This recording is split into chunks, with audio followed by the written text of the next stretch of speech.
and our womanness are not in themselves trustworthy, if we allow ourselves to be conscripted into positions of power that maintain the oppressive status quo.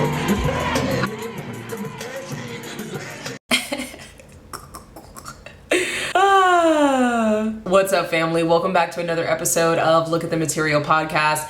I'm your host, BK, and today we're going to be talking about the fact that Joe Biden dropped out of the race, swiftly endorsed Kamala Harris, and now the TL is covered with coconut memes. You think you just fell out of a coconut tree?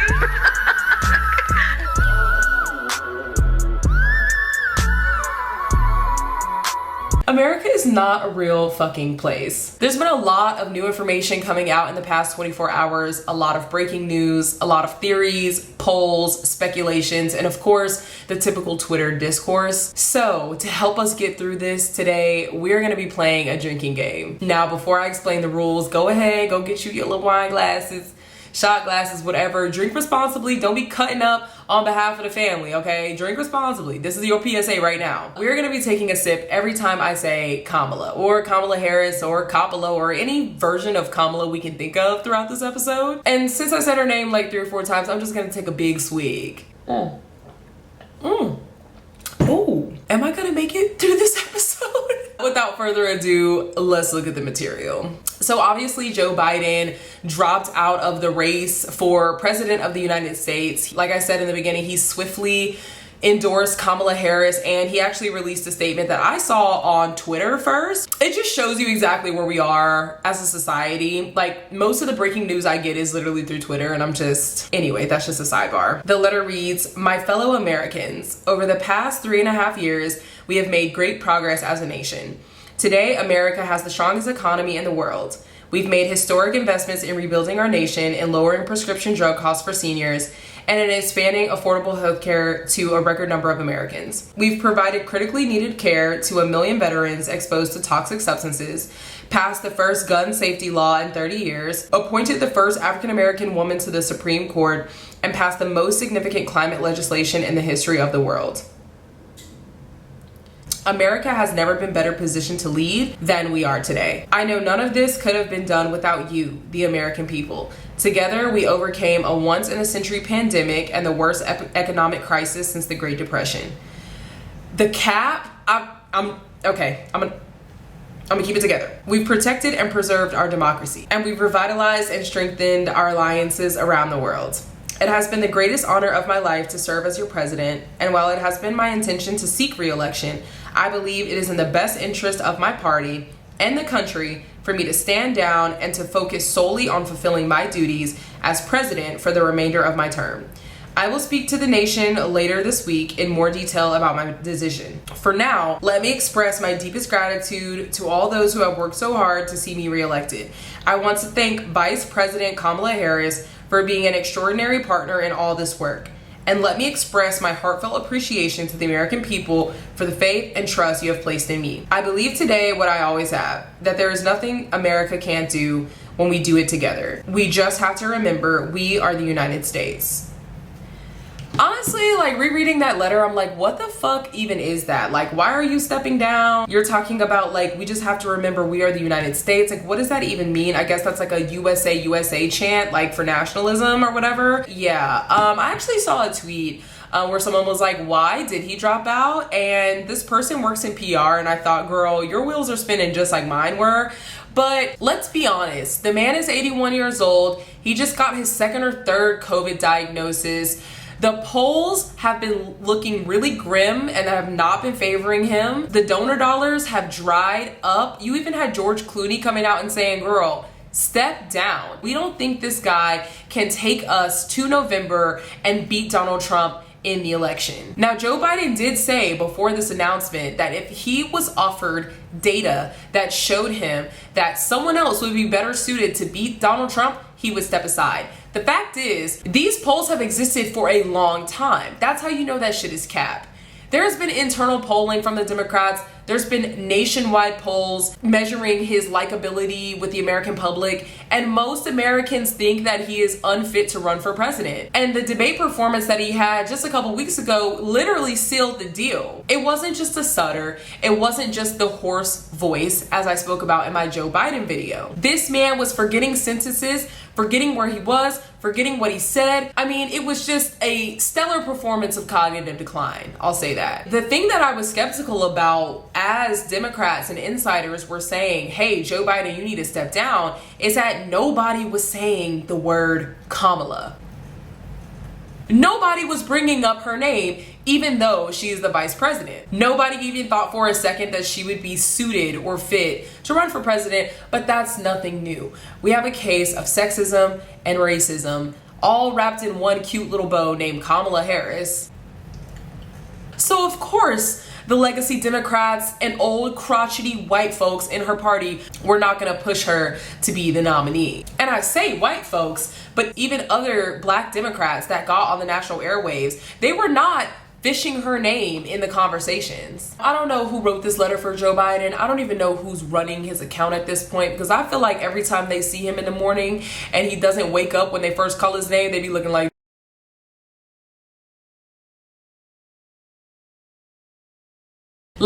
does he even know that this letter is out? Like, let's be honest. I do think that we should talk about the timing of him dropping out and this endorsement for Kamala. And at first I thought, well, why didn't they just peddle Kamala like a year ago? I even said it in my Joe Biden video, like, I think it's too little too late to push someone else to be the nominee. But then I was talking to my partner Morgan and I was like, actually, this might be the best timeline for Kamala to run. We're 105 days from the election and people feel really desperate to not suffer under another Trump presidency. People quite literally feel like their life is on the ballot, and it is in a lot of ways. And I also think having a little over 100 days to push her as the nominee and to really sell her as a candidate is actually really nice right now, because people don't have enough time to truly pick her apart or ask her critical questions. I mean, sure they can at the debate, but imagine if they would have announced Kamala as someone who was gonna put her hat in the race for president of the United States in January. We would have had think pieces out the wazoo. And I know we already do, and I welcome think pieces and critique of people like Kamala Harris. But let's be honest, the misogynoir, the sexism, and all of those other more nasty sides of picking a candidate apart, I feel like would have shown more if there was a rollout maybe a year ago for her. There are fair concerns of, oh, it's too late, are we gonna galvanize the base? But there seems to be a lot of unity behind Kamala Harris right now.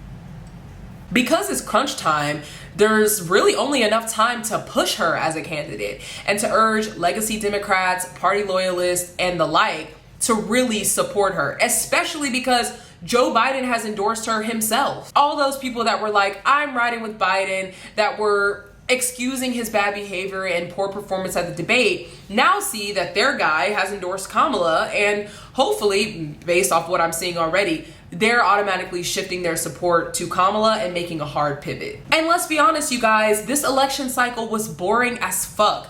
The most exciting thing that happened was an attempted assassination on Trump last week, and that's already old news. Other than that, all we see is highlight reels of Joe Biden fucking buffering in the middle of his sentences. People love a show, even and especially if it's a shit show. And this is American politics, baby. We want to think that it's about policy. We want to think that it's about morality and justice and freedom, but it's fucking not. Newsflash, people that are career politicians are not necessarily good people. And that's not because they themselves are not good people or that they didn't come into this role thinking that they were actually going to make some wins for the everyday man. It's just that if you are vying to sit in the Oval Office and to steer this ship and stand at the helm of the United States of America, you are inheriting war crimes, you're inheriting blood on your hands, you're inheriting racism, sexism, homophobia, ableism, and the list goes on. To be able to win over old white people with money, to be able to make the decision to drone strike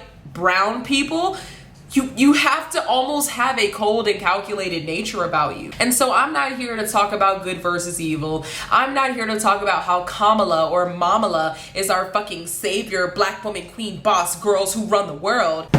Y'all should know me better than that. But what I am saying is that America is a circus. The political playground is just that, a playground. And as a poli-sci kid myself, I'm 100% a kid in the candy store, and I'm gonna have a little bit of fun with this.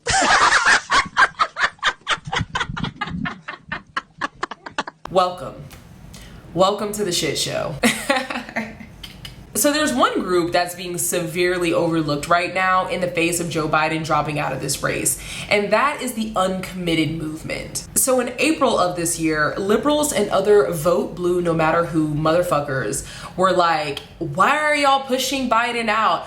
Why are you not unified with us? It's vote blue no matter who. Don't you know that Donald Trump is an existential threat to our democracy? And by you critiquing Joe Biden, you're just muddying the waters and making it easier for Trump to win. We shouldn't be infighting in front of the public. Well, the uncommitted movement is largely responsible for the more acceptable public critique of Joe Biden. The uncommitted movement was a campaign that began in Michigan that aimed to push President Biden towards a ceasefire in Gaza. As Michigan, particularly in Dearborn, has a largely Arab American population, they saw what was happening overseas. They saw what was happening to the people of Gaza, to the people in Palestine, because even in the West Bank, they have been experiencing apartheid and oppression for at least 75 years. These brave Americans, these brave patriots, these brave Democrats rallied together and said, we are not going to vote for Joe Biden in the primary because he does not represent us and because he is currently funding a fucking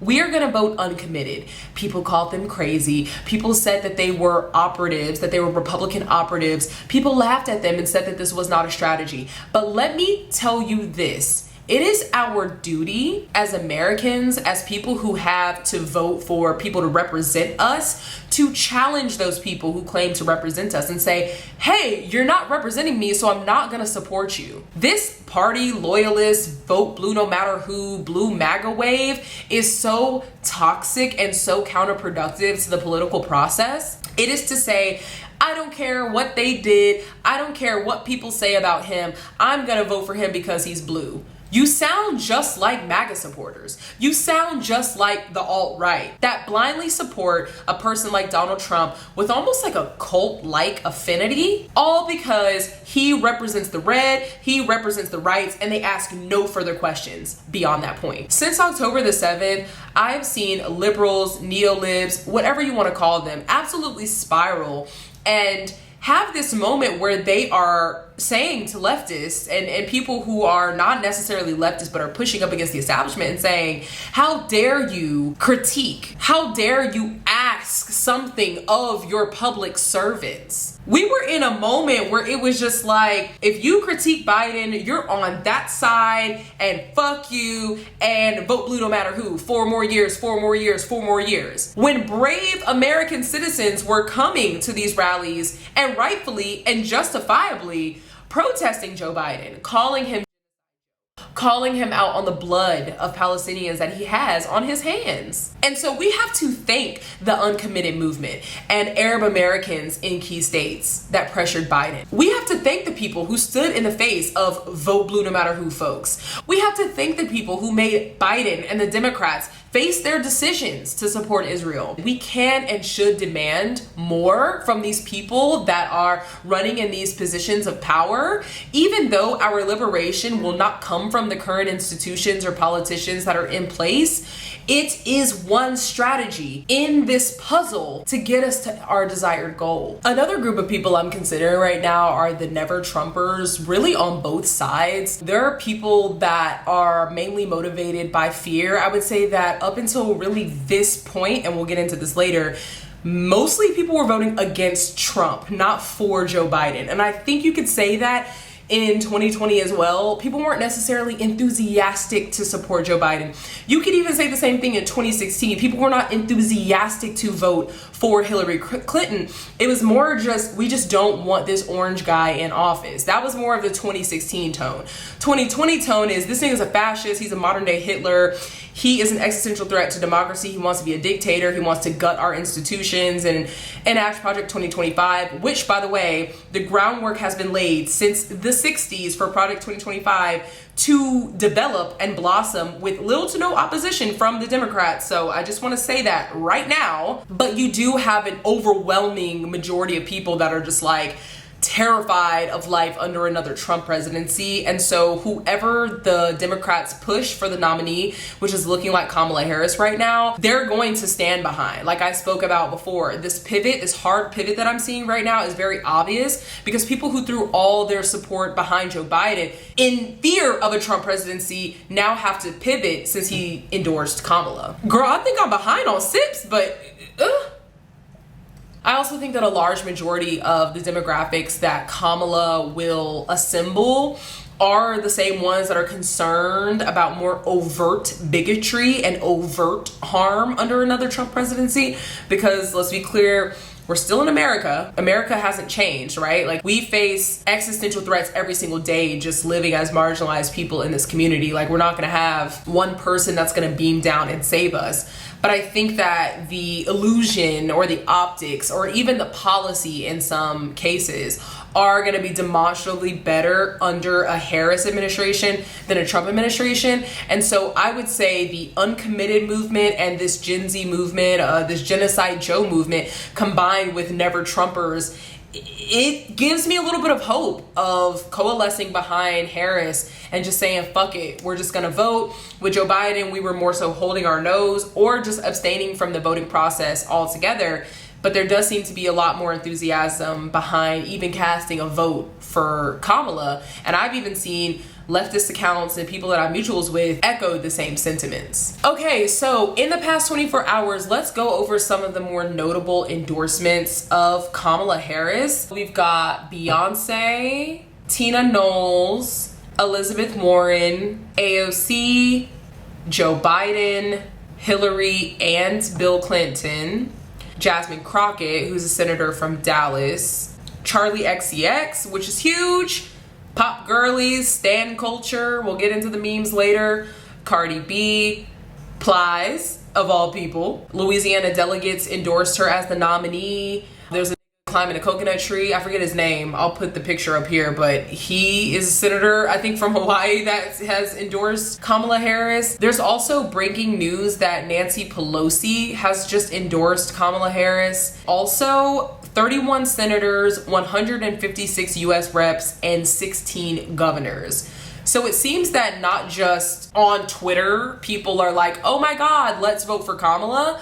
But it seems like rank and file members within the Democratic Party, huge coalitions within the party are endorsing her. And that takes me to fundraising and polls and buzz around Kamala Harris since the announcement. She was able to raise over $1 million in funds in 24 hours, which is the largest fundraising night for Democrats, which is saying a lot considering that Biden was an incumbent coming into this race for president. The polls in regards to Biden and Trump I mentioned in my Joe Biden video were actually pretty close, and they didn't really budge after the debate. I guess a couple things, Rachel. Let's call it up and look at it this way. First of all, we've just been tracking. This is an average of all of the polls nationally that have been conducted since that debate at the end of June that set all of this in motion. So nationally, the average had Biden running 2 points behind Trump. Now, a couple things to say about that. First of all, of course, we know that back in 2020, when Biden defeated Trump, never in 2020 did Trump ever lead Biden in the polling average. Biden led it from start to finish that year. This time around, here's Trump leading Biden in the polling average. And frankly, we've seen this for a long time now.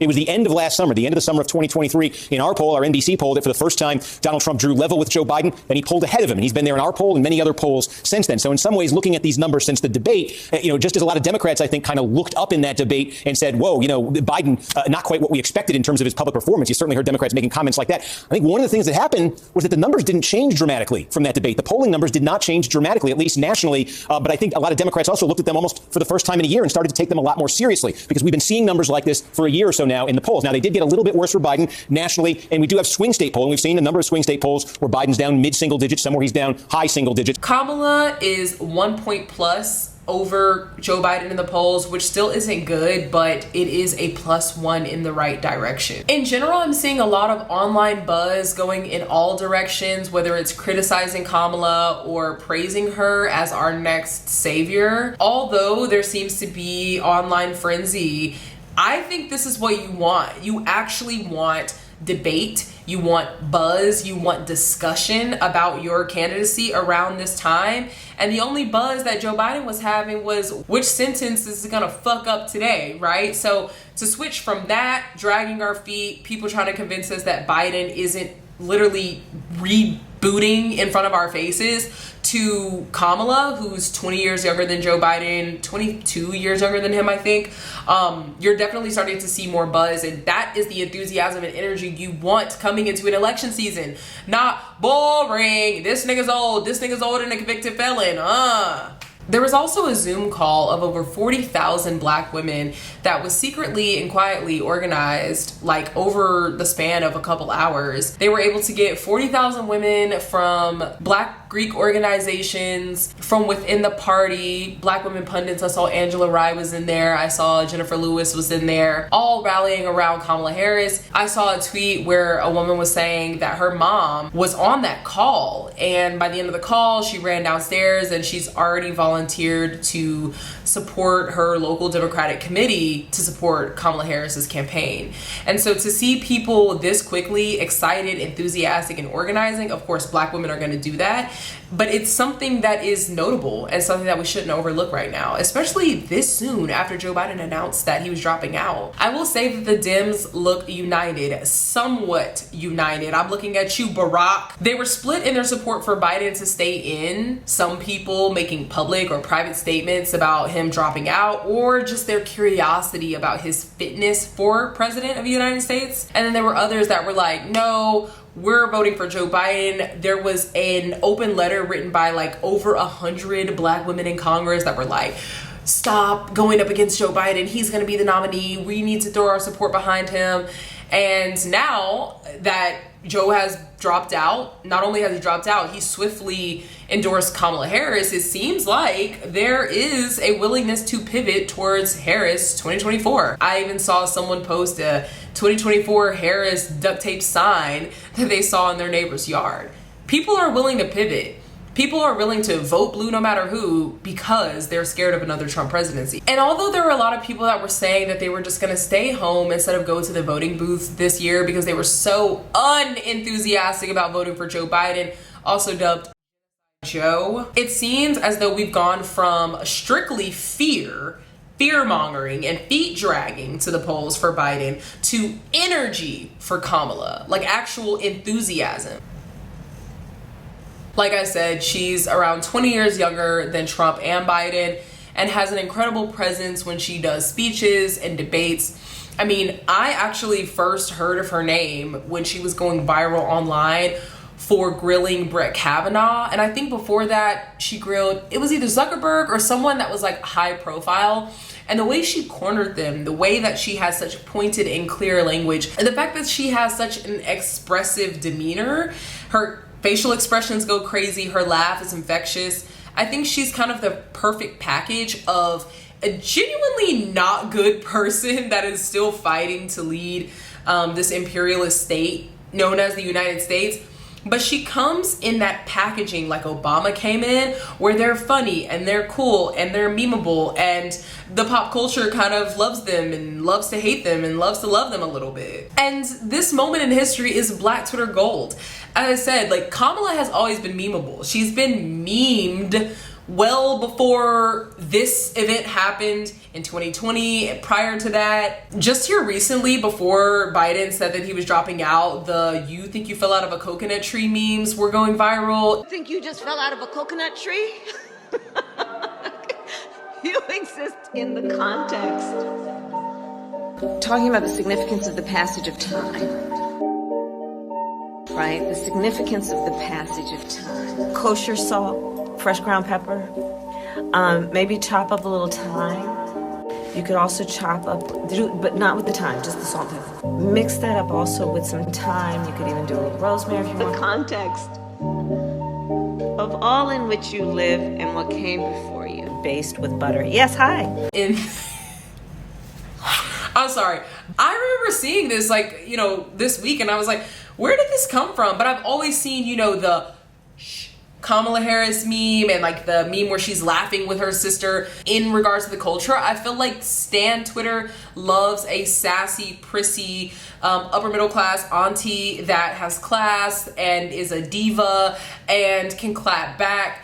It's much like we like a Maxine Waters or a Michelle Obama. We do like this caricature of a black woman, and white liberals love that caricature. I mean, Drew Barrymore literally called her Mamala.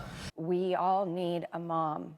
I've been thinking that we really all need a tremendous hug in the world right now. Yeah. But in our country, we need you to be Mamala of the country.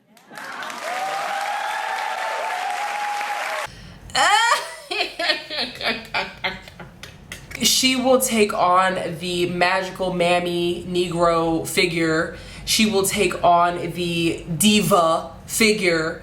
She will take on the old head, aka HBCU Howard, figure, like character. Like, I think her branding is right where it needs to be, and that's part of why I think there's so much enthusiasm. Stan Twitter has officially come out and said that they are going to meme her into office, and you just don't have this excitement with Joe Biden. The memes that were created about him were derogatory and were not working in his favor versus the diva / girl bossification of Kamala that we're seeing now. Nonetheless, we will see if there is going to be any Democratic challengers. I don't think there will. It seems like the donor dollars are funneling to the Harris campaign. It seems like she has a lot of internal party support, as I mentioned before, and I just think that it would be a waste of time and money, and it would confuse the messaging if someone else were to step forward and run. Something that we also have to talk about is white women. It's time for y'all to lock in. Y'all are infamous for voting against your own interests when it comes to the ballot box, and this is not the time to do that. We already saw that Elizabeth Warren and Hillary Clinton endorsed Kamala Harris. Those are two white women that appeal to white women that are like suburban and liberals and think that they're like good people. The pussy hat wearing ass bitches, those are the ones that will rally the troops. Drew Barrymore, you gave her the moniker Mamala. Step up. The View, you need to get to work. All these suburban white moms that think that they're good people and liberals, the do-gooders, these women, these white women that I just listed, also Ms. Welch, who's another like white liberal, older influencer, like middle-aged influencer. Y'all need to get to work. And I say that because don't just rely on black women to do what they're always gonna do, which is rally behind this political candidate, support, organize, fundraise. Black women are already gonna do that. Y'all have already assigned us, everyone has already assigned us the role of Captain Save-A-Ho, and it's time for y'all to lock the fuck in. We are still the minority in this country. Yes, we can mobilize. Yes, we can organize. Yes, we can write a speech. Yes, we can get you together, okay? But y'all are still in the majority when it comes to that. And so if you are a moderate white woman or independent white woman and you're in the middle, it's time for you to show up. And on the note of black women playing Captain Save-A-Ho, I did notice there was this instant call on AKAs and black women organizers because they know we get things done, but it only seems that we are valuable in times of need, in times of strategy, in times of grunt work. I wish that we could be appreciated and loved 365, 24/7, but that's wishful thinking.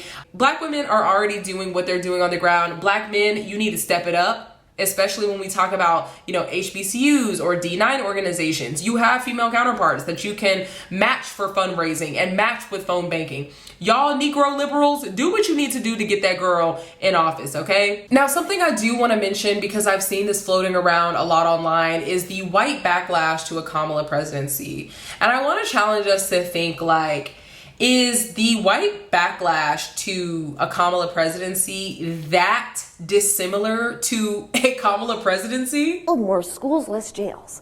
Build more schools, less jails. And we walk around everywhere. Build more schools. We protest. Build more schools, less jails. Put money into education, not prisons. There's a fundamental problem with that approach, in my opinion. Ooh, need a little refill. Kamala is a Negro liberal. She's an imperialist. She's someone that has upheld the status quo of the imperial regime. So maybe it'll come with a silk press and a pantsuit, but it's still the same evil that underlies the system. I do want to give credence to the white backlash narrative because if you think about life after Reconstruction or the backlash to an Obama presidency, we saw a lot more overt bigotry and a lot of overt hate crimes and harm against marginalized people, and even, policies enacted like anti-LGBTQ legislation. Like over 500 bills were passed in the last couple of years, right? But I just want us to really think about the fact that under a Democratic presidency, there is this illusion that things are going to be better. And I do think that there is something to say about the fact that like it's easier to organize under a Democratic presidency because they care about being politically correct and they care about civil liberties and appearing to be the moral party. But it's the same system. It's the same rotten cake. So whether it's in pearls and a pantsuit or it's in a toupee and a bad spray tan, it is the same imperialism. It's the same genocidal colonial state that we're facing. So while I understand people saying, okay, y'all, like if we get Kamala in there, we just have to prepare for the backlash, I think we should be preparing year round. Like, I don't think that we're ever safe, no matter who's in the Oval Office. Now, there are Kamala concerns, right? The fact that Kamala is a prosecutor, was a prosecutor, essentially a cop, right? There's this debate between whether Kamala jailed a bunch of single mothers or black men over weed charges. And I'm just here to say, like, it doesn't matter. Like, it does matter. But it doesn't matter because if that's the narrative against her, which was the narrative in 2020, that's going to be the narrative against her, right? Like, she has the potential to side with cop unions, to be tough on crime, to be another conservative cop in blackface like Eric Adams, right? She will aim to restore faith in our institutions, which isn't good because our institutions are not going to save us, because Trump wants to gut our institutions. She can make more marginalized people feel comfortable with the copification of the United States and the militarization of the cops. But I also think this is going to get her a couple brownie points with suburban folks and white folks. Like, I do think that the law and order tough on crime thing works for people. It even works for certain black populations. But yeah, like, she's always going to be up against the anti-black policies that she upheld as a prosecutor in the United States criminal system. She's a bad apple. She's a bad seed as a function of her role as a prosecutor in the system, as a function of her role as a politician. And I just think that black people need to be wary of that narrative because we like a good cop, right? We like a cop in blackface, or like policing would be better if black people were the ones patrolling our streets. I just hope we don't fall for that part of it. But I think in regards to, if I'm thinking as a political strategist, like her being a prosecutor or a cop going up against a convicted felon is probably good messaging. And something that's gonna win her over with the pearl clutching moms. I want to end this episode by saying it's still free Palestine, it's still free Haiti, it's still free Congo. Like, none of that changes just because there's a little bit more enthusiasm and a little bit more youth being injected into the American political process. Kamala and pretty much everyone who sits in the Oval Office, or even in Congress for that matter, supports Israel. They keep sending arms to them. They keep saying we have to support them and we support their right to defend themselves. We have to keep the pressure on no matter who is in the Oval Office, right? Because these genocides are still going on. This funding is still being sent to Israel. Undeniable support is still going forward, and we can't just get comfortable. We cannot get comfortable. We tend to get comfortable under blue leadership, right? Like, under the Democrats, we tend to say, okay, whoo, we did it. We got past the election. Now we can relax. And I think that's a falsehood that has landed us in this situation where we are reliant on these representatives to get us freedom and these representatives to get us policies instead of feeling empowered to take it ourselves as the people. Democrats have shown us since October that they are much different policy-wise than Republicans, right? Like, a lot of these votes to send aid or to affirm their stance as supporters of Israel were unanimous, if not bipartisan. I understand that this election is crucial, but we can't conflate that with thinking that Kamala is actually a good person. She's not a good person as a consequence of the job, as a prosecutor, as a politician. I don't have no faith in no politician. I know how people who are party loyalists that happen to be black get, fuck around and start kissing people's hands and shit, kissing the hands of genocidal freaks. But we can't get comfortable. We can't say, oh, remember when, we didn't really hear too much coming out of the White House? No, we need to still be dialed into what's happening in the White House. We can't just say, oh, we got the black bitch in and now we're fucking free. That's a falsehood. We cannot rely on that shit any longer. We are continuously put in a position where we are choosing between the lesser of the two evils. It is so commonplace that even politicians themselves that are running will say, oh, y'all are voting for the lesser of two evils. I'm tired of voting for evil, period. And you should be too. Community building is still key and will always be key. As I mentioned in the Joe Biden video that I just did, like, it doesn't matter who's at the helm. It doesn't matter who's in office. We shouldn't be trying to scramble to get ready every 4 years, right? Preparation, community building, connection building, political education, community education, all that shit happens 365 year round. Mutual aid happens 365 year round. We're still tapping into our local communities and our local networks. We're not gonna get comfortable just because someone that wears the blue tie instead of the red tie is sitting in office. We can't continue to do this shit. And by we, I mean marginalized communities, are still drowning. We are still the ones that are up for the slaughter, no matter who is driving the boat. Okay? No Megan. And this is a motherfucking director's cut because I didn't even really get disrespectful or anything. I didn't really want to come on a high horse or no type of shit like that. But I keep seeing this shit all over my feed, talking about like, if you're not gonna vote, shut the fuck up. If you're not gonna get involved, shut the fuck up. And to a certain extent, I agree. Like, if you're not putting your boots on the ground, if you're not donating to your local water drive, if you're not tapped into what your local activists are doing and supporting them in the ways, then yeah, shut the fuck up. But don't just say vote or shut the fuck up. There are people, there's plenty of people that have ample reason to not participate in this circus of a fucking political system that we claim to have and this democracy that we claim to have. People are disenfranchised, people are broke, people are tired, people are addicted, people are distracted, and you can't just say get in the booth or shut the fuck up. People can have a fucking opinion. That's called a democracy. That's called living in a society and having people that have opinions about shit, right? There's gonna be a group that's just gonna yah and not do much, whatever, fuck them or whatever. But you're not gonna get on here and say, well, the left. No, the left told you this bitch ass nigga was old in 2020. The left told you that this whole two-party system is owned by corporate owners anyway, and we need to figure out other solutions. And all y'all want to sit up here and do is say, well, what's next? What's the solution? How about you collaborate and stop shutting down every single leftist or communist or someone who has a different thought than you down in your real fucking life? I know we can be annoying. I know we can be on this intellectual high horse, all right? But there's a lot of frustration that comes with reading the theory, doing the work, volunteering, and seeing that people that are liberals or people that say violence are never the answer have so much to fucking say about us not wanting to toe the fucking party line. Okay? That's all I'm gonna say. This liberals versus leftist bullshit needs to stop. You Negro liberals need to understand that you have the boot so fucking far. You're not even bootlicking anymore, bitch. The boot is down your fucking throat. And yes, we can do the work to get Kamala in or whatever just to postpone it, postpone fascism, even though Democrats aren't offering any real solutions against fascism because they're in bed with the fascists their fucking selves. But whatever, we'll go along and we'll say, okay, we'll vote for Kamala. But what are we doing in the meantime, in between time? What are we doing to prepare? What are we doing to community build? What are we doing to rent pool?